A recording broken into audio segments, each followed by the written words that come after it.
जी अस्सलाम वालेकुम नाज़रीन, मैं हूं नज़र अब्बास लंदन से। आज सर ये रिकॉर्डिंग करने से पहले मैं ऑन द मूव था। थेम्स रिवर, दरिया थेम्स के किनारे किनारे ड्राइव कर रहा था, तो बड़ा खूबसूरत मंजर था। मेरा दिल किया कि यहीं रुक जाएं और आप लोगों को ये सारे मंजर दिखाएं, लेकिन फिर एक फ़ोन कॉल आ गई और मुझे वहाँ से मूव करना पड़ गया। एनीवे, बड़ा खूबसूरत जगह है ये। मैं कभी मुझे मौका मिला तो मैं आपको दिखाऊंगा। ये हैनले ऑन थेम्स का इलाका है, एक छोटा सी गांव है, रिवर के ऊपर, दरिया के ऊपर। बड़ी ज़बरदस्त जगह है। आपको मैं कोशिश करूंगा कभी कभी ऐसी जगहों पे घूमता हूँ, मुझे बहुत मौका मिलता है घूमने फिरने का इन जगहों पे, तो वो भी मैं आपको मेरा ख्याल आपको दिखाया जाए किसी मौके पे।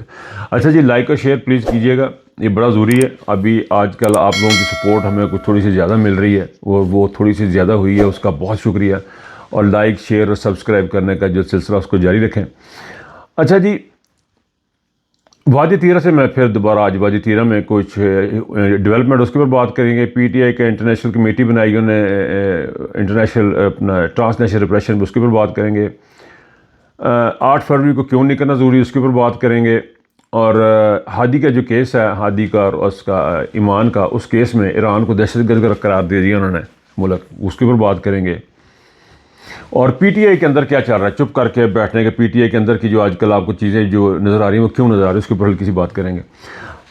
सर, वादी तीरा का जो ऑपरेशन किया है इन्होंने असेंबली में बता के कि वादी तीरे में ऑपरेशन कर रहे हैं, और तहरीक इंसाफ की जो गवर्नमेंट है, केपीके की जो गवर्नमेंट है, उसको उसकी मंजूरी के बगैर उसकी तमाम करारदादों को नज़रअंदाज करते हुए सारा ऑपरेशन शुरू किया। लोगों को वहाँ पे नकल मकानी पे मजबूर किया, उनकी लंबी लंबी लाइनें लगाएंगी, उनकी स्कैनिंग हो रही थी, आंखों की स्कैनिंग हो रही थी, और फिंगरप्रिंट थे या जो भी थे मसले मसाइल थे वो सारे हो रहे थे। तो ये कौन कर रहा था? ये फेडरल हुकूमत का ये काम था, जिसके साथ पाकिस्तान की फ़ौज और पाकिस्तान के जो बड़े अदारे हैं वो सारे उसके ऊपर इन्वॉल्व थे। नादरा इन्वॉल्व था और पाकिस्तान की फ़ौज इन्वॉल्व थी।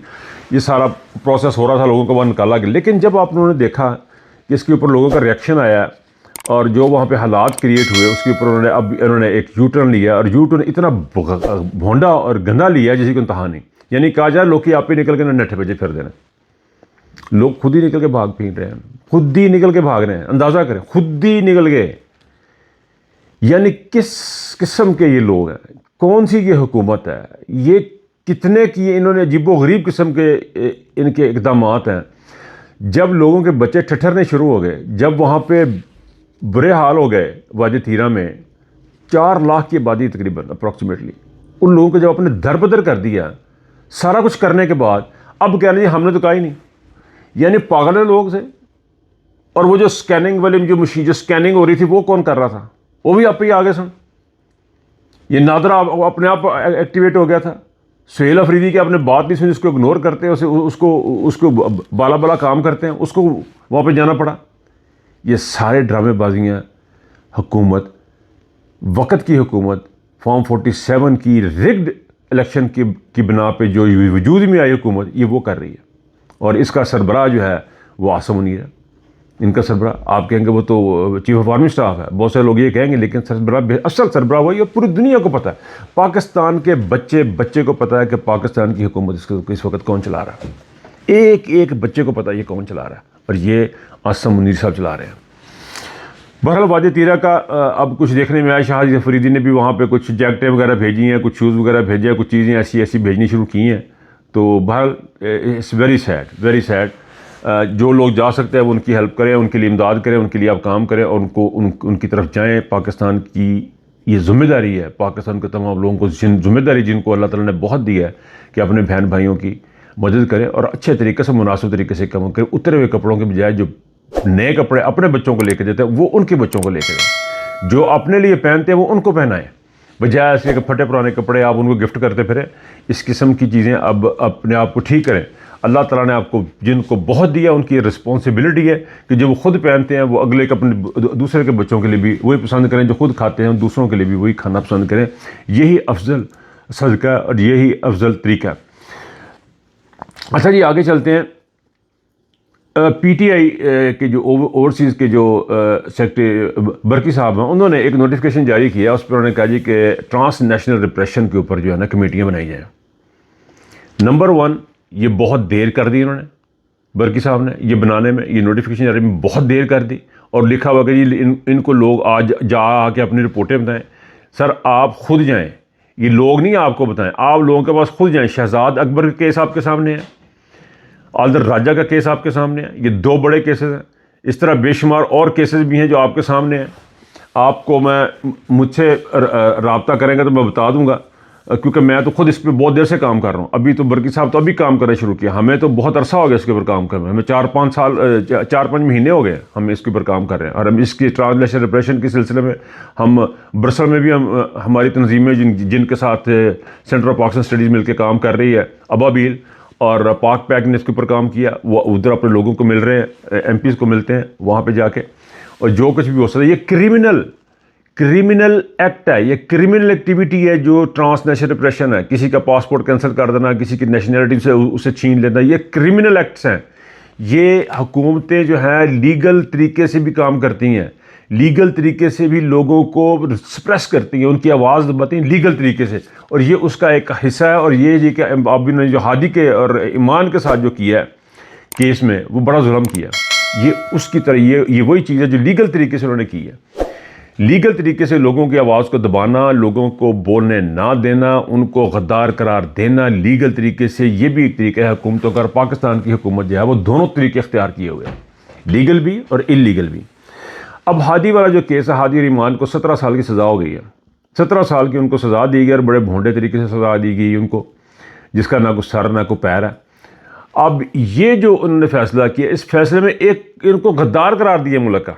अब अंदाज़ा करें, एक कि उन्होंने पाकिस्तान को टेररिस्ट ऑर्गेनाइजेशन का और पाकिस्तान के जो अदारे उनको दहशत गर्द। हालांकि दहशत गर्दी का पाकिस्तान की रियासत के ऊपर सबसे पहले जिन लोगों ने इल्ज़ाम लगाया वो मियां मोहम्मद नवाज शरीफ साहब थे, उसके बाद मरीम बीबी हैं, परवेज़ रशीद भी कभी किसी से पीछे नहीं रहे।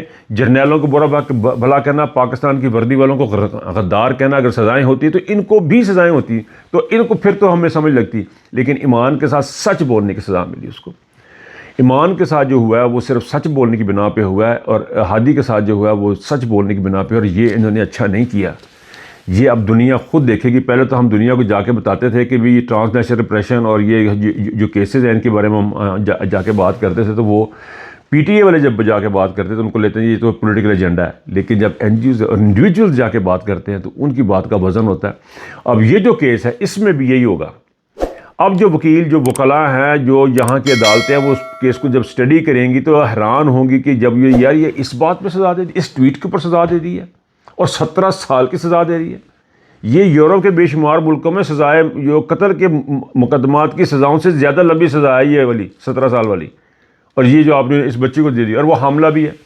She is also expecting. और ये पाकिस्तान जो बर्बरियत जो कर रही है, आसम मुनीर साहब अपने सर पे ले रहे हैं ना, जो ये चीज़ें ये उठा नहीं पाएंगे। ये जो हंस के जफियाँ डाल के जो तस्वीरें बना रहे हैं, अपने आप को रिलैक्स शो कर रहे हैं, ये अंदर से टूट फूट का शिकार है, बड़े बुरे तरीके से टूट फूट के शिकार है। अच्छा जी, 8 फरवरी पे क्यों, 8 फरवरी पे थोड़ा सी बात करें। 8 फरवरी को बाहर निकलना बड़ा ज़रूरी है। 8 फरवरी को बाहर निकलना बड़ा ज़रूरी है। वो इसलिए ज़रूरी है कि पाकिस्तान की आवाम की रोटी बंद कर दी गई है। आपका पेट्रोल महंगा, आपकी दालें महंगी, आपका गोश्त महंगा, आपके खाने पीने की जो खुर्दनोश की अशिया महंगी। रिपोर्टें, सरकारी रिपोर्टें बता रही हैं कि फ़ी औसत एक बंदा हफ्ते में 1 अंडा खा सकता है या महीने में 1 अंडा खा सकता है। इससे ज़्यादा जुल्म क्या होगा? इसलिए आपको बाहर निकलना। आपने इसलिए बाहर निकलना कि आपकी अदालतें बेख्तियार हो चुकी हुई हैं। हादी का केस आपके सामने है, आपकी अदालतें कोई जवाब देने, कोई फ़ैसला करने के काबिल नहीं है। आपकी अदालतें अपने फ़ैसलों में लिख रही हैं कि जी ईरान जो है वो दहशत गर्द मुल्क है, हमें ईरान के साथ मिला रहे हैं। यानी इस किस्म के फ़ैसले जजेस लिख रहे हैं आपके। इसलिए आपने बाहर निकलना, आपने बाहर निकलना, अपने आपका वोट चोरी है, इसलिए आपने बाहर निकलना। आपने इसलिए बाहर निकलना है कि इस वक्त पाकिस्तान बिल्कुल जो है ख़त्म हो चुका हुआ, पाकिस्तान की मुशीयत बर्बाद हो चुकी, इसलिए आपने बाहर निकलना है। नौजवानों ने इसलिए बाहर निकलना है कि उनका वोट छीनने का प्लान किया जा रहा है, आपके हकूक़ सल्ब किए जा रहे हैं। आपने इसलिए बाहर निकलना है कि पाकिस्तान फ़लस्तीन के ख़िलाफ़ जाके खड़ा हो गया, फ़लस्तीनी अवाम को बाईपास किया जा रहा है। अपने फ़लस्तीन के साथ इसलिए निकलना कि अपने फ़लस्तीन के साथ जाके खड़े होना, अपनी गुर्बत के लिए खड़े होना, अपनी इकॉनमी के लिए खड़े होना। आप लोगों ने बाहर इसलिए निकलना और ये हड़ताल करनी है।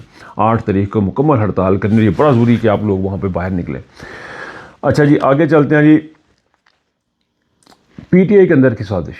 सर जी, पीटीआई के अंदर की ना मेरी बात हुई एक दो बंदे से, बड़े सर बंदे हैं और बड़े ही अंदर के बंदे हैं। उन्होंने जो बातें मुझे बताई हैं वो हमें नज़र आ रही हैं। वो कहते हैं कि इन लोगों ने, इस्टेब्लिशमेंट ने, मेरा मतलब इस्टेब्लिशमेंट ने इनको पैगाम भिजाया हमारे लोगों को भी, देखें इमरान खान को तो हमने छोड़ना नहीं, ठीक है। अब आप ये करें, हल्की हल्की ढोल की भी जाते रहा करें, आप प्रोटेस्ट करें। यहाँ भी, इंग्लैंड में भी ये कहा गया और बाकी दुनिया में सारी पीटीआई को ये मैसेज है कि आप हल्की हल्की एहतजाज करते रहा करें। हम आपको कुछ नहीं कहेंगे, आप एहतजाज करें, आएँ जाएँ, घूमें फिरें, दैट इज़ फाइन। लेकिन आपने आसिम मुनीर को कुछ नहीं कहना, और आप लोगों ने बड़े एहतजाज नहीं करना है, सीरियस किस्म के एहतजाज आप लोगों ने नहीं करना है। आप बाकी जो है ना इस सिस्टम को इस तरह चलने दें, हम अपना आपको कुछ नहीं कहते। और ये पीटीआई एग्जैक्टली कर रही है, यही गौहर साहब कर रहे हैं, यही हमारे जो अली मीर गंडापुर साहब थे वो वही करते हैं। और ओवरसीज़ के चैप्टर्स में भी बहुत सारे लोग इस यही काम कर रहे हैं कि वो खामोशी से वो अपना हल्की हल्की ढोलकी भी जाते हैं, हल्की हल्की एहतजाज करते हैं, कहते हैं गालियाँ में निकाल लें। आसिम मुनीर को आपने कुछ नहीं कहना और कोई सीरियस काम नहीं करना। यहाँ पे लोगों को जाके मिलना नहीं है, एनजीओज़ को आपने चलने नहीं देना, एनजीओज़ ना चलें, एनजीओज़ आगे बढ़ के बात ना करें, इनको आपने दबाना है। तो इनको दबाने के लिए ये सारा कुछ जो है ना ये ढकोसला किया जा रहा है, क्योंकि इस बात को ये समझा गया है कि ये जो एनजीओज़ काम करती हैं, ये जाके लोग काम करते हैं, एमपीज़ को मिलते हैं, ये लॉबिंग कह लेते हैं, ये अपनी प्रॉब्लम्स अपनी बताते हैं, इससे पाकिस्तान पे असर पड़ता है, पाकिस्तान के ख़िलाफ़ कुछ चीज़ें आती हैं। ये एक ऐसी चीज़ है जिसके वो कह रहे हैं कि आपको कोई काम ना करें, हल्की हल्की ढोलकी बजाते रहें और पीटीआई खामोशी से अपना काम करे, आए जाए। और यहाँ पे ऐसे अहदेदारान हैं यहाँ पे इंग्लैंड में जिनको पाकिस्तान में आने जाने में कोई प्रॉब्लम नहीं है, कोई रुकत नहीं है, कुछ चले जाते हैं, कुछ नहीं जाते, कुछ बहाना कर देते हैं। बहरहाल ये कहा जाए कि आप गालियाँ में निकालें, कोई प्रॉब्लम नहीं। वही जिसका जवेद हाशमी साहब ने एक दफ़ा जिक्र किया था कि आप हमें गाली निकालें, कोई प्रॉब्लम नहीं, लेकिन जब हमें आपकी ज़रूरत होगी हम आपको बताएंगे और आप हमारे साथ खड़े होंगे। ये है वो वारदात बरीक जो पाकिस्तान तहरीक इंसाफ के बेशुमार लोग डाल के बैठे हुए हैं, और इन लोगों को एक्सपोज करना बड़ा ज़रूरी है। मैं इस प्रोग्राम के एंड में एक चीज़ मैं आपको वजाहत करता चलो, मैंने भी जिक्र किया, एनजीओ जो होती है उसको यहाँ पे और नज़र से देखा जाता है, जो पॉलिटिकल आपका स्टांस है उसको और तरीके से देखा जाता है। इसीलिए एनजीओज़ जो हैं वो काम कर रही हैं और बड़ा इफेक्टिव काम कर रही हैं और अपने अच्छे तरीके से काम तमाम एनजीओज़ काम कर रही हैं। और एनजीओ नॉन पॉलिटिकल आइडेंटिटी, हम भी जो कॉप्स बनाई है उसमें हम नॉन पॉलिटिकल है। हम अगर तक्का को मुस्लिम लीग नून या किसी के साथ भी कोई प्रॉब्लम होगी, हम उनके साथ भी खड़े होंगे जिसके साथ ज़्यादती होगी, और हम हर उसके इंसान के साथ खड़े होंगे जिसके साथ जुल्म ज़्यादती होगी। बड़ा नहीं, मैं यहाँ पे इजाज़त चाहता हूँ, अपना बहुत ख्याल रखिएगा। अल्लाह हाफ़िज़।